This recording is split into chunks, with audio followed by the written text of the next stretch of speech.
তো বন্ধুরা, তোমরা কেমন আছো? আশা করছি তোমরা সকলেই খুব ভালো আছো। আমিও খুব ভালো আছি। এক মিনিট, এই ডায়লগটা অনেক মারছি, আর মারবো না। তো বন্ধুরা, ফাইনালি আজকে সেই দিনটা চলে এসেছে যে দিনের অপেক্ষা আমরা গত 2 মাস ধরে করছি। কারণ আজকে যাবো হচ্ছে আমরা দীঘাতে। তো দীঘাতে যাওয়ার জন্য এখানে প্রিপারেশন করছিলাম গত 2 মাস ধরে, ঠিক আছে। বাট এখানে আজকে দেখতে পাচ্ছ আমি এখন রেডি হয়েছি, আর তোমার দিদিভাইও রেডি আছে। তো জিনিসপত্র আমরা গুছিয়ে নিয়েছি একদিন আগেই। আর এর আগে তুমি ভিডিওটা দেখেছো হয়তো, যেখানে আমরা বাজার করতে গেছিলাম। বাজার বলতে আমি একটা নিজের জন্য একটা ছোট্ট করে শপিং করেছিলাম, মানে জামা কাপড়। ওখানে গিয়ে যাতে পুরো ফাঙ্কি মারতে পারি। ফাঙ্কি কি মারবো, ওখানে তো হাফ প্যান্ট আর স্যান্ডেলজি পরে ঘুরে বেড়াতে হবে, এরকম পরিস্থিতি, ওই জায়গাটা সিচুয়েশন। মনে হয়তো জাঙ্গিয়া প্যান্ট পরে ঘুরতে হবে। যাই হোক, কোনো অসুবিধা নেই। তারপরে এখানে দেখতে পাচ্ছ আমি রেডি হয়ে এখন বেরোবো। আর তোমার দিদিভাইও রেডি। আর তোমার দিদিভাইকে বলছি তুমি এটা পরে যাবো, আর তোমার দিদিভাই দেখো রেডি হয়েছে। তো বলে হ্যাঁ আমি এটা পরে যাবো, কেন কোনো অসুবিধা?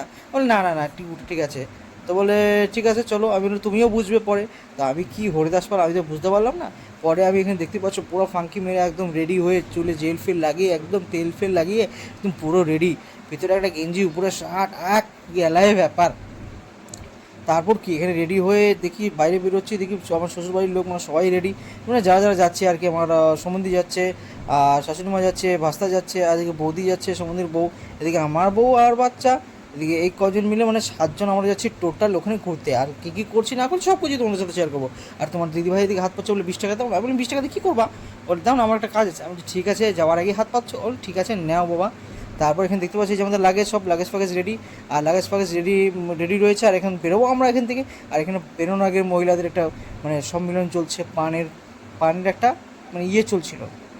মানে কী বলবো, ছেলেরা যেরকম গুটখাখোর, ছেলেদের থেকে বেশি গুটখাখোর মহিলারা, মায়ের কি পান খায় ভাই রে ভাই। তারপর এখানে দেখতে পাচ্ছি টোটো বাইরে দাঁড়িয়ে আছে আমাদের স্বাগত জানার জন্য। টোটোতে উঠে গেলাম। তারপর আমরা উঠে বেরিয়ে গেলাম মানে আমাদের যাত্রা পথে ভাই। তারপর এক জায়গায় থামলাম তোমার এনজিবি যাওয়ার আগে। তো আমার সম্বন্ধে গিয়েছিলো যে ওখানে শুনতে, মানে ও শুনতে গিয়েছিলো যে ট্রেন কোন প্ল্যাটফর্মে আসবে, 3 নম্বর না 5 নম্বর, ঠিক আছে। তো আমরা এখানে উঠে গেলাম প্ল্যাটফর্মে। তো যখন ও গেছিলো শুনতে, স্যার ওরা বলছিল যে 3 না হলে 5-এ আসবে। ওরা নিজেরাও জানে না রে ভাই, ওরা কী করতে এখানে চাকরি পেয়ে বসে আছে রে ভাই, কিছু বুঝতে পারি না। ওরা নিজেরাও বলতে পারে না যে 3-এ আসবে না 5-এ আসবে। ওরা বলে 3 না হলে 5-এ যে কোনো একটাই আসবে। আমি বললাম আরে বাপ রে বাপ, কী বলবো। তারপর আমরা 3 নম্বর গিয়ে বসে আছি। তারপর বসে বসে তো বোরিং হচ্ছিলাম। তারপর একজন চা আসলো, বলে চা খাওয়ানোর কপি। চা তো বাড়িতে রোজই খাই, আজকে না কফি খাবো। তারপর দিয়ে দিলাম কফি অর্ডার। আর তারপর আমার সম্বন্ধী ট্রেনের ব্যাপারে ভালোই জানে। ও আমাকে দেখাচ্ছিলো যে দেখো এই ট্রেনটা এখানে এখানে আছে, এখানে আসবে, এত টাইম লাগবে। মানে বাহ গুড, ভালো। ট্রেনে সবসময় ট্রেনে যাতায়াত করে, মানে ট্রেনে কি বাট ও ঘুরতে মানে আমার থেকে খুব বেশি, বা আমি তো বছরে গিয়ে 3-4 বছরে একবার কোথাও ঘুরতে যাই, আর ও তো বছরে 5-6 বার ঘুরে আসে। তো তার জন্য ওই ব্যাপারে নলেজ অনেক ভালো। তো আমরা উঠে গেছি ট্রেনে। তারপর ট্রেন চলে এসেছিলো, দেখতে পাচ্ছ ট্রেনে বসে গেছি। আর ওকে বারবার বলছিলাম যে ভাই ট্রেনে চলে আয়, ট্রেন ছেড়ে দেবে। আমার তো ভয় লাগছিলো। তো অনেকদিন পরে ট্রেনে চলেছি। আর ভাই ট্রেনে চড়ার সাথে সাথে এই যে দেখতে পাচ্ছ আমার আগে পিছে, এ ভাই এলো এলো ভাই রে ভাই, একটার পর একটা মাথায় খারাপ ওরা, মানে মানে একটার পর একটা আসতেই আছে, কী আর বলবো। আরে তারপর আমার ছেলে একদম খুব বিরক্ত করছিলো। তারপরে বলে বাবা এটা খাবো ওটা খাবো। আমি ঠিক আছে বাবা দাঁড়া, আমি ওকে কুরকুরে প্যাকেট এনে দিলাম যে বসে বসে তুই খেতে থাকে এবার, ঠিক আছে। তো ওর সাইজের থেকেও বড়ো ছিল কুরকুরে প্যাকেটটা। তো বললাম হ্যাঁ বাবা এটা। তারপর আমরা বাড়িতে কিনেছিলাম কিছু টিফিন। তার কারণ হচ্ছে বন্ধুরা, ট্রেনের খাবার তো তোমরা জানোই কি সুস্বাদু হয়। বাহ, ট্রেনের খাবার তো এখন খাওয়াই যায় না, জানোই তোমরা এত ফালতু হয় ভাই, কী আর বলবো তোমাদেরকে, বলার কিছু নেই। তো বাড়ির থেকে যেহেতু আমরা টিফিন প্যাক করে নিয়ে এসেছিলাম আগের থেকে, তো কী টিফিন নিয়ে আসছিলাম সেটাও তোমাদেরকে দেখাচ্ছি।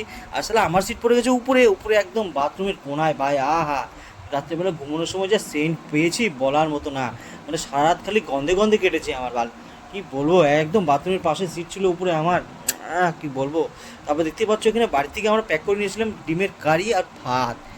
কী করবো, এখানে মেরে দিলাম গন্ধে গন্ধে। তারপর এখানে ভাত আর ডিমের কারি মারার পর তারপর শুয়ে পড়লাম আমি আমার বেডের মধ্যে। বেড বলতে ভাই আমার সিটের মধ্যে আমি শুয়ে পড়লাম। আর ভাই রাত বাজে তখন হলো 11:30, মানে 11টা 11:30 দিকে আমি খাওয়া দাওয়া করলাম। খাওয়া দাওয়া করার পর আর ভালো লাগছিলো না, অনেক দিন পরে যেহেতু ট্রেনে জার্নি করছি তো একটু টায়ার্ড ফিল হচ্ছিলো। তো তার জন্য তাড়াতাড়ি ভাবলাম ঘুমিয়ে পড়ি, সকালে দেখা করবো তোমাদের সাথে। আর এই ব্লগটা আমি বেশি টানবো না, এখানেই শেষ করবো। তো কারণ একটা ব্লগে সব কিছু আমি যদি জুড়ে দিই তাহলে ব্লগটা হয়ে যাবে অনেক বড়ো, তো তোমাদেরও ভালো লাগবে না। তো এই ব্লগটা আমি এখানে এন্ড করছি। তো দেখা করবো সিধা তোমাদের সাথে দীঘায় একবার, ঠিক আছে, নেক্সট ব্লগে। আর ভাই এই ব্লগটা লাইক শেয়ার কমেন্ট অবশ্যই করে দিও যদিও তোমাদের ভালো লাগে। আর বন্ধুরা এই ভিডিওতে আমি বেশি নয় 100 লাইকের এম রাখছি ভাই, তাড়াতাড়ি পুরো করে দিও।